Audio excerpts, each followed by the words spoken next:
Alright, hello and welcome to another episode of Is That Trophy Worth It? The series where we take a look at platinums that I've got and we ask if you should get them too. Today we're going to be looking at Mirror's Edge Catalyst, a game that came out free on PS Plus a very long time ago, and I do not remember when it was, but I know that it did come out at some point, and if you have it from then, you should definitely play it. It's a great game. Um, and I will tell you if it's worth trying to achieve the platinum on said game. So, let's start off with just some general comments about the game. It's got a really fun gameplay loop. Obviously, it's all about parkour and moving around the city, almost in your own way. There's a lot of different ways you can move around. Obviously, some areas do require you to follow a set path, but it's a free roam open world game that is very fun. So, it's always a good start. However, I will state that the storyline is semi-underwhelming.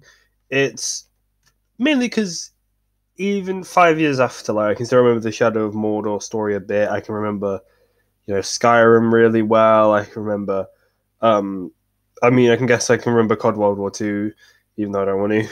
It was more interesting than this story. This story was very just typical, and I remember the first game better than this game in terms of story. So that probably tells you all that you need to know about the story. It's not like insane, but it's there, so and you can enjoy it if you do. One quick thing to mention: after a certain story mission, free roam becomes a bit harder to survive in because there's more Kruger Sec, which is the enemies. So if you're worried about that, maybe look up a guide or something and don't progress the story past that point until you've completed everything you want to beforehand. The main two things are security cameras and destroying them anyway, and avoiding helicopter backup because those two will get annoying the later in the game it is.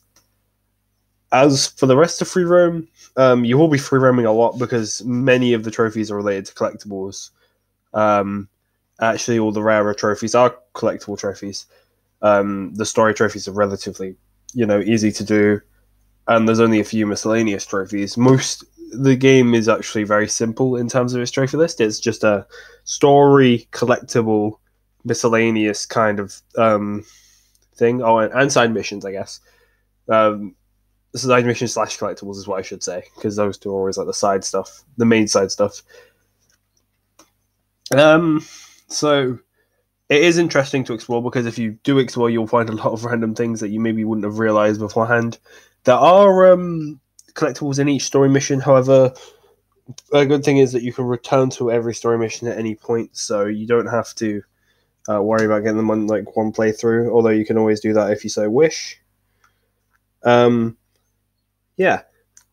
So let's talk about maybe some of the collectibles, because you collect bags, which are a thing that you do. Yes, bags. You collect the bags, the runner bags. You collect grid nodes. You find grid nodes, dashes. Oh yeah, you have to get 3 stars in all the dashes. I remember that. I only just remember that. Sorry. That is really fun to do though, because it entices you to be quick. They're almost like time trials in a way. So be sure to keep your eye on them and do them, because it's fun trying to get better scores than your friends in general. And then also, getting the platinum, you need to do it. Delivering 10 packages is another side quest, which is simple. Just do them when you see them, and build wall hacks and interventions pretty easy as well. You just need to look for them. Yeah, so this is always good. There are more trophies, but more trophies, but more collectibles. But I'll just mention those ones. For gameplay itself, I'm going to give it a 7 out of 10, which is a decent score. It's nothing too crazy, but it's fun. The gameplay is fun. The story brings it down, and maybe how monotonous it can get when you're just looking for collectibles late game. But then that's not really a fault of the game. It's more of a fault of the trophy list, but I'm putting it under the gameplay section. Yes.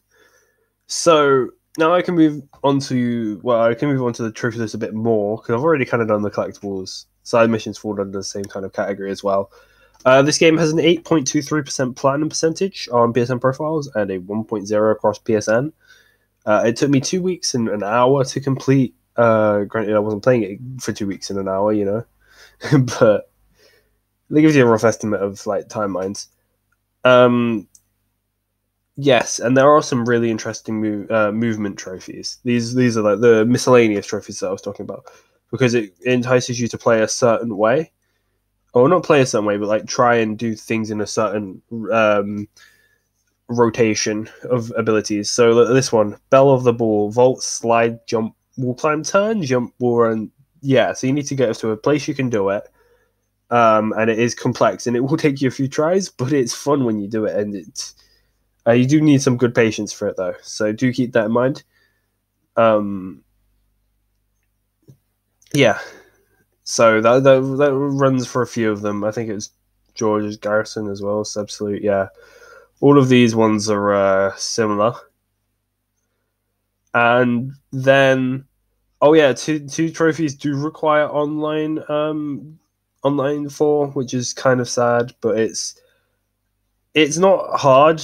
So you don't have to worry about it too much, but you do need online, but you don't really need to worry too much because the trophies themselves are really easy. So that's always a positive with online trophies. It's a pain in the ass with online trophies. Like it's like on Battlefield. It's like win a game mode, win every game mode. It's like, well, it's fine on launch, but like later on, no one plays this game or plays those game modes. They just play like Rush. So you don't have to deal with that in this game though. So that's good.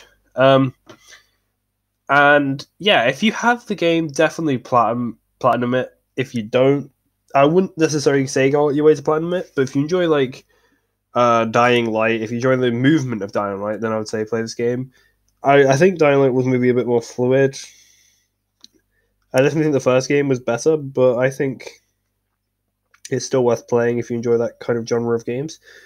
Because it is a genre of games that doesn't necessarily have that many games in it, so you know, playing a new one is always good. It's pretty standard trophy list, you know, so I'm gonna have to give it a 5 out of 10. You know, there's nothing super interesting on it. It's not too hard, it's not too easy. It's just a very standard trophy list, so 5 out of 10. It's average. I think, you know, it's not worth raving about, but it's not worth ranting about either. So that is it for today's video. If you enjoyed, please leave a comment below. Be sure to like and subscribe and all that good stuff, and I'll see you next time. Peace.